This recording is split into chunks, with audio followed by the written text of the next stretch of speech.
maybe a while ago that Rendon's pretty likely to re-sign there. Yeah, They yeah. I might, mean, they I've may read a fair well, bit about well, it too. that's Yeah. just what they do with Harper, I suppose. So they'd not trade them in the hope they can re-sign him.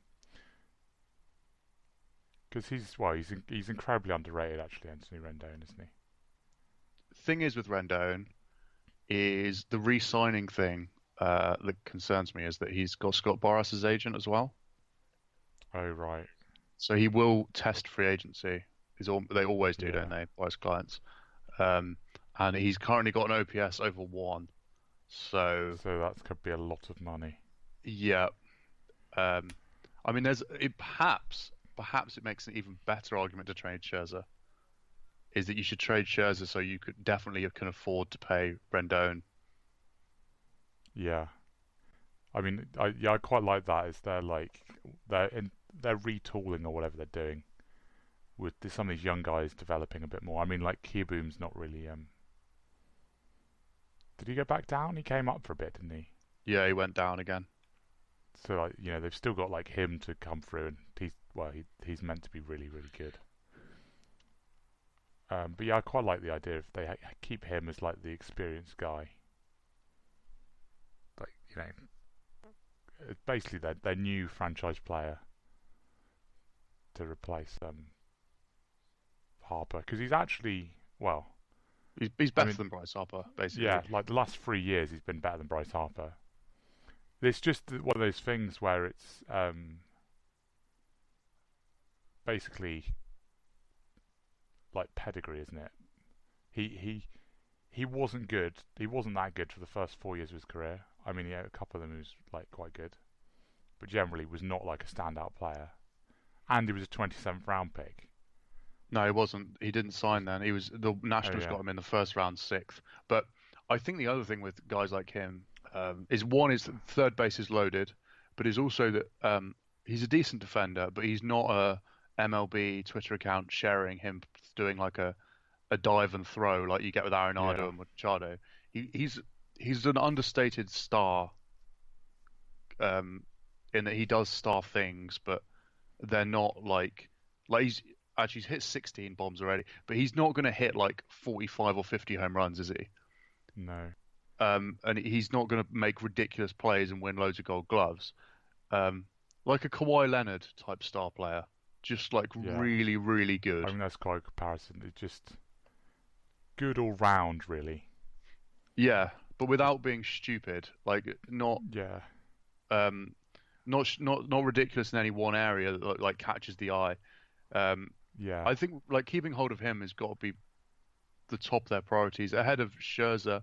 And I think there's a wider point with what we've been saying about the Mets and Nats is that they loaded up on their rotation, um, both financially, well, yeah, sort of financially, and at least like that's what they prioritize. We're going to have a load of aces, and then have got these weak bullpens yeah, that actually both look like weaknesses on paper at the start of the year as well. Um, and that's not really the way that the game is going, is it? If you look at the most successful teams, like the Brewers are the best example last year. Um, of we don't need a load of aces that are going to give us 8 innings every 5th day. Just get starters who are going to give you a good yeah, like 5 or sometimes 4 innings, and then have relievers who are competent, relievers who can do multiple innings who are good. yeah. I think the big thing with that is generally well when you have aces as well, like they've done, is you're not gonna have um, you're gonna have a few of them, and you're basically reliant on like 3 players, and Yeah, then 1 or 2 of them underperform, which has basically happened with both of them, you're and horribly then screwed. you're in a mess. Whereas with bullpens, a lot of time, basically really good bullpens are generally they have depth in the minor leagues and stuff, Yeah, they have and like everyone's really 15. cheap, and it's like if one of your guys or a few of your guys don't perform as well as you expect, you have others to bring up because basically all of them are just really cheap generally Yeah, and they're in the those guys deep bullpens. who have like 100 mile an hour with the massive curveball guys in Double A, and they bring them up if Yeah, they want to. And someone goes on the IL for a week because he's been rubbish. Like but you like you say, you can't do that with aces. You can't have 8 of them, and often, well, it's very rare you'd even have like 5. Ace might be a bit strong, but you'd even have Yeah, 5 like dominant starters. yeah, I actually, there's another team that you could pull into this. Although I believe their plan's been quite good, the Cleveland Indians have suffered, gone for the starter route. They've had injuries to Carrasco and Kluber, yeah. and it's just yeah, they've been hurt by it basically by going for we're going to have this demon rotation. Although I they love are still above 500, yeah, probably due to their division. yeah, it helped out by playing with the Tigers and Royals, who are really not that good. Um, yeah, so Yeah, we basically ended up talking about the National League East quite a lot there. that's mainly Like what we do, isn't it? mainly what we talk about. Well, basically, I was sort of expecting. I mean, like the stuff in the start of the season and before the season was expecting that to be like really tight and really exciting, a four-way race. And well, it's really a two-team race, and the gap between them even is like pretty big at the moment. Yeah, So, but yeah, it's basically the ended up being the American League East and the NL Central, isn't it? The actual good ones. yeah, and even the American League East, I'm not convinced how long that's going to be that good because they've been Yeah, doing this. They've just got Stanton and Judge back, yeah. and obviously just added Encarnacion. I hope the Rays at least make the wild card though. Yeah, I mean a Rays Red Sox wild card seems relatively likely, doesn't it?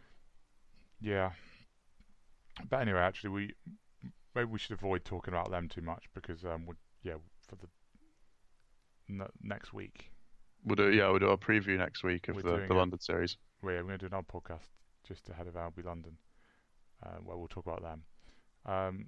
So yeah, anyway, yeah, what else are we going to talk about? Um, Gone. well, maybe we'll hold off Encarnacion for next week and mention him a bit then. Yeah, There's the NL Central is interesting because there's the one that's actually close still, basically. Is the one that seems like it might go all the way. yeah. I quite like a lot of the players in that division now as well. I mean the Cardinals actually. I mean Paul Goldschmidt. I'm a big fan of Paul Gold. Well, He'll be in London next year, in fact. yeah. Although he's not actually done that well as he yet. No. But I actually did a similar thing. I've got a feeling a similar thing happened last year, didn't it, with Goldschmidt? Well, he started slowly. Yeah. Right. I think mine worse than this. His I think first it was half numbers actually last year were bad. really quite poor, and then he just like exploded. I think it was around this time. I got a feeling like the All-Star game, he wasn't due to be in it, and then like in the lead up to it, just started hitting home runs every day Yeah. for a while. Yeah. I had like a month where he was just like the best player in the majors by quite a long way. Yeah. Then the big thing in that division, I suppose, is Christian Yelich watch, Oh and yeah.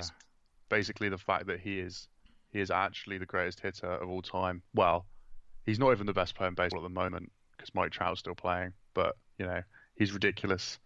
He's Yeah. absolutely ridiculous. That was one of our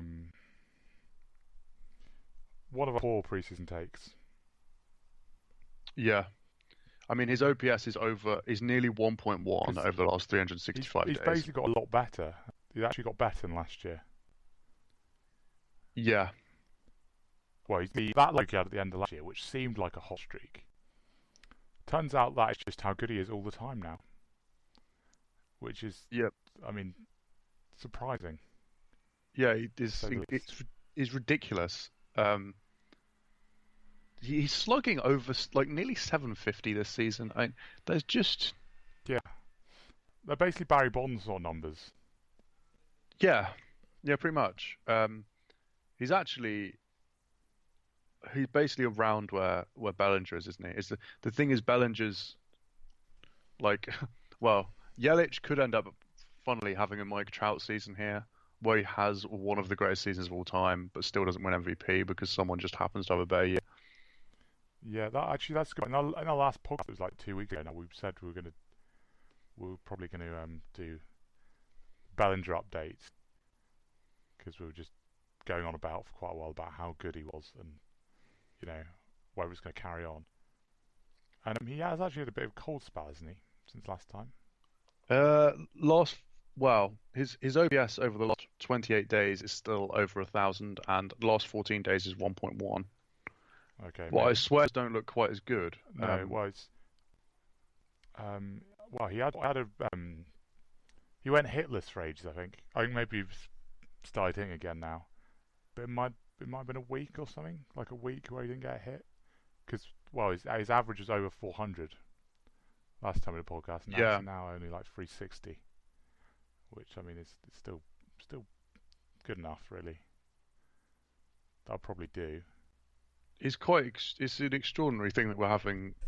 Well, basically there are three people having those seasons, and one of them is Mike Trout. Yeah, but that's just standard, isn't it?